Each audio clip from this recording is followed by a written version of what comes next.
Glória a Deus. Evangelho de João, capítulo de número 9, versículo 1 a seguir. Quando Jesus ia passando, viu um homem cego de nascença. Os discípulos de Jesus perguntaram: Mestre, quem pecou, este ou seus pais, para que nascesse cego? Jesus respondeu: Nem ele, nem seus pais pecaram. Mas isto aconteceu para que se manifestem nele as obras de Deus. Em outra tradução diz: Isso é para a glória de Deus. Versículo 4. Devemos fazer as obras daquele que me enviou enquanto é dia.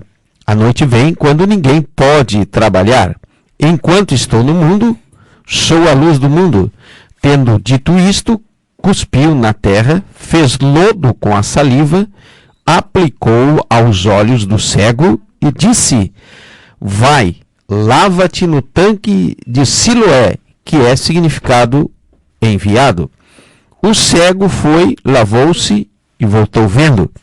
Vamos estar citando alguns versículos a mais, entre eles o versículo 35 a seguir.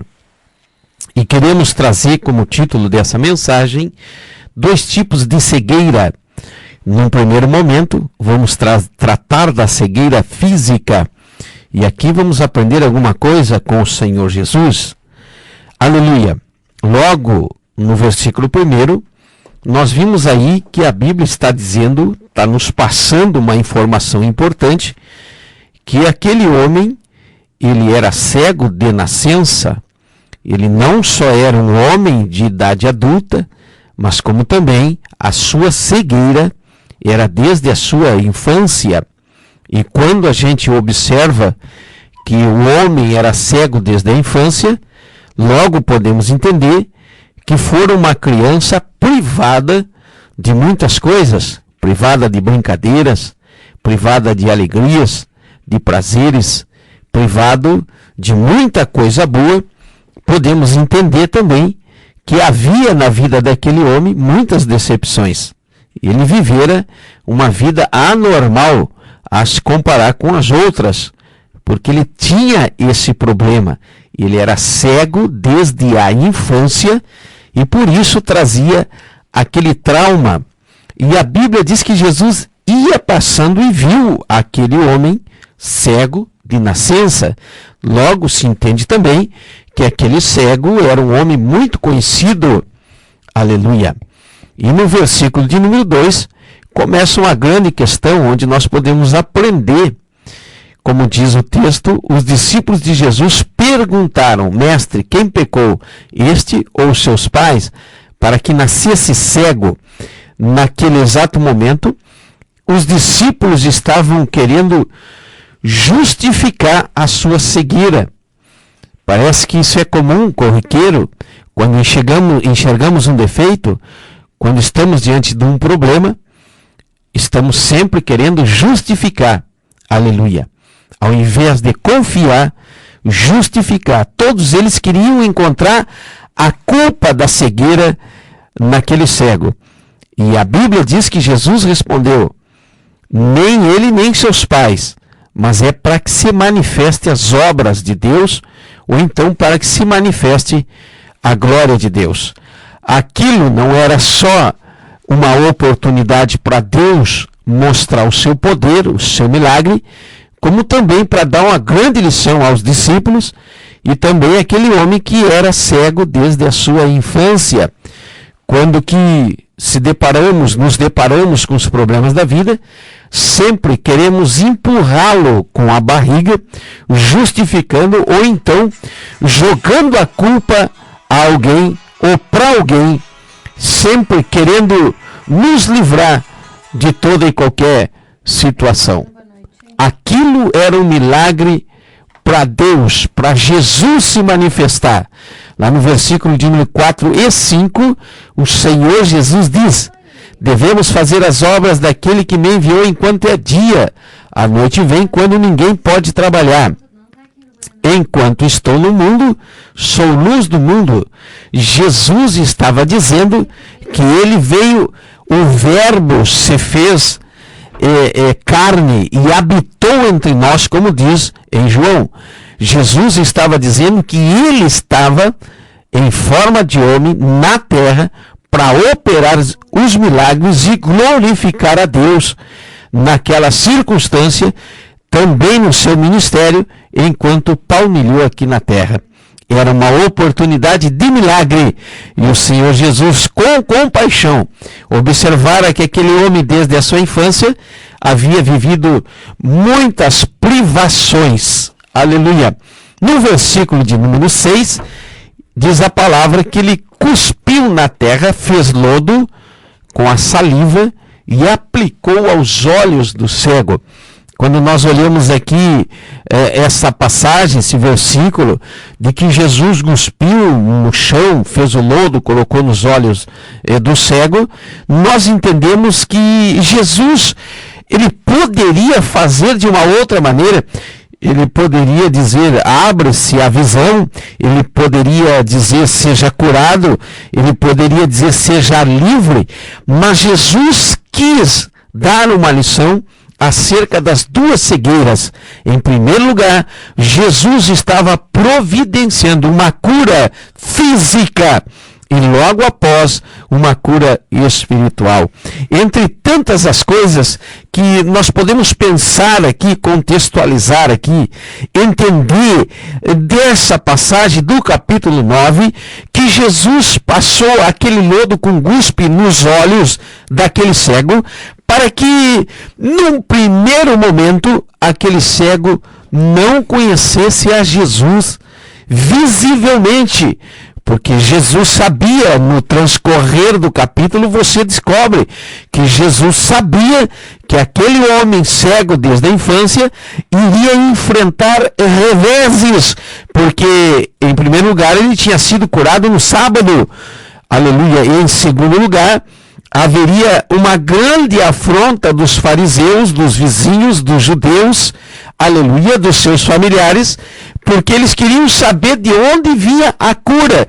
Então, entende-se aqui que Jesus cuspiu no chão fazendo lodo para se ocultar por um breve momento de que aquele homem viesse a reconhecê-lo e apontá-lo.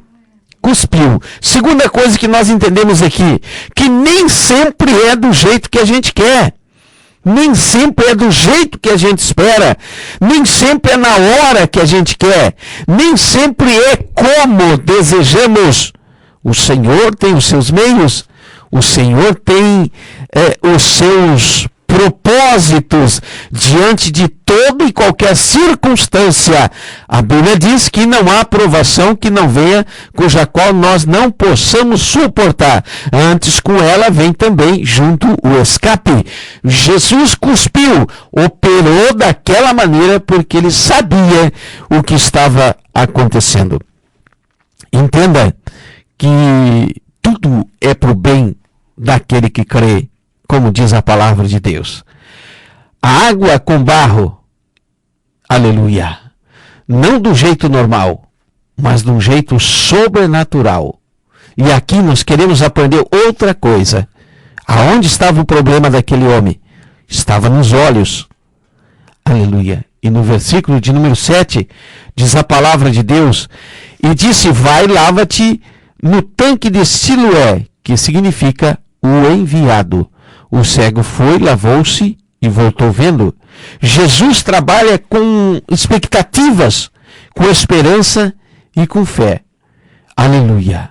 Ele não tinha mais porque vivera desde a infância, mas agora Jesus veio ao encontro dele, cuspiu, fez o lodo, untou os olhos dele e deu uma ordem.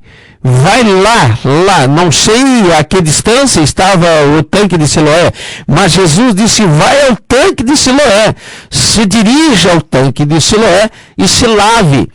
Até até então você não vai enxergar, mas quando você se lavar lá, você alcançará o milagre. E eu penso que naquela caminhada daquele homem cego de nascença, ele foi revendo um filme em sua mente, foi revendo as suas expectativas, renovando as suas esperanças, aumentando a sua fé, aleluia, até que ele chegasse àquele tanque, e ele chega lá e pergunta: é aqui o tanque de Siloé? Aí alguém diz: sim, é aí mesmo, aonde você está. Então ele se lava, tira aquele lodo, tira aquele barro, e ele começa a enxergar, porque não só ouviu a palavra do Senhor Jesus, como também a obedeceu. Nem sempre o que o Senhor nos manda fazer é agradável, nem sempre o que o Senhor nos manda fazer é aceitável no primeiro momento, nem sempre o que Ele nos manda fazer, aleluia, é fácil. Mas quando Ele manda, pode ter certeza que a vitória é certa em nome de Jesus. Lá no versículo de número 8, já começa então uma certa resistência, começando pelos vizinhos. Agora, o cego de nascença não estava mais cego, também não estava na presença de Jesus. Ele se afastara, agora ele estava enxergando e também sozinho. E ele encontra-se com os vizinhos, e os vizinhos que viram ele mendigar perguntaram: não é este que estava assentado pedindo esmola? Aqui logo podemos entender que as pessoas daquela época, os seus vizinhos, entendiam que não poderia haver mudança naquele cego. Ele nasceu cego, ele tinha que morrer cego. Aleluia. Parece que vejo alguém que não aceita a vitória de alguém. Aleluia. É assim que dizem os homens.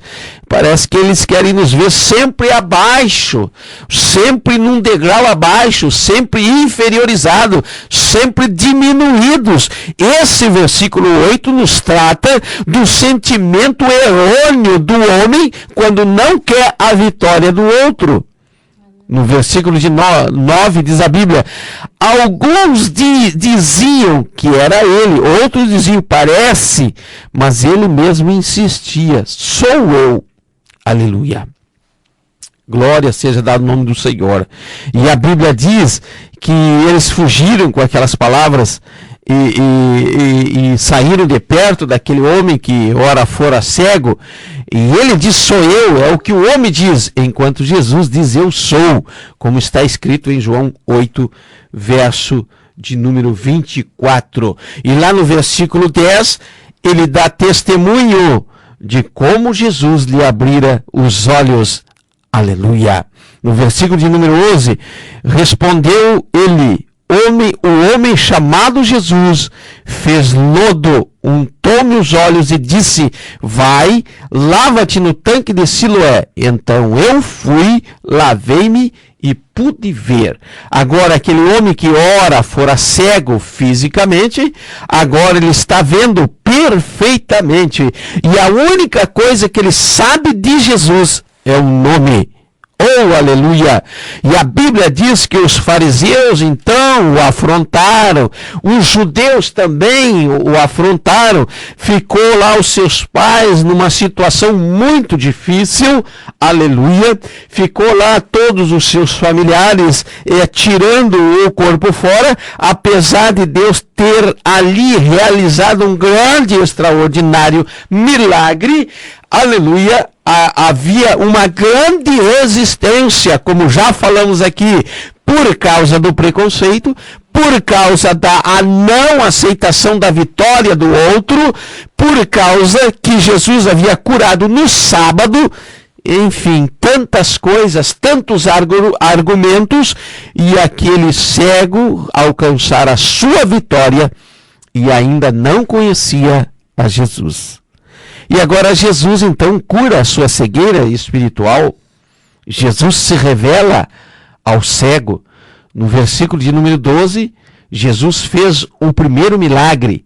E no segundo momento, no versículo 35, Jesus faz o segundo milagre, se manifesta ao cego. Jesus ouviu que tinham expulsado e quando o encontrou, perguntou: crês tu no Filho do Homem? Jesus perguntou o homem, quem é, Senhor, para que eu nele creia? Jesus disse, tu já ouviste, é aquele que fala contigo. Disse o homem, creio, Senhor, e o adorou. Eu vim a este mundo para juízo, a fim de que dos que não vêm, vejam, e os que vêm se tornem cegos. Glória seja dado o nome do Senhor. O Senhor fizera um grande e extraordinário milagre na vida daquele homem cego de nascença, curando a sua cegueira física e a sua cegueira espiritual. Em contrapartida, todos aqueles que resistiram, todos aqueles que não aceitaram o milagre do cego, tornaram-se esses então cegos espirituais. Oh, aleluia! Deus quer abençoar, Deus quer fazer, o Senhor quer operar, aleluia! E a grande resistência é a incredulidade da humanidade. E por incrível que pareça, também entre os nossos próprios irmãos, porque Deus pode sim me abençoar, mas não pode abençoar aquele que senta do meu lado. Oh, aleluia! E a Bíblia diz que quando a condição é essa, de não aceitar a vitória do irmão, existe aí a cegueira espiritual. Louvado seja o nome do Senhor.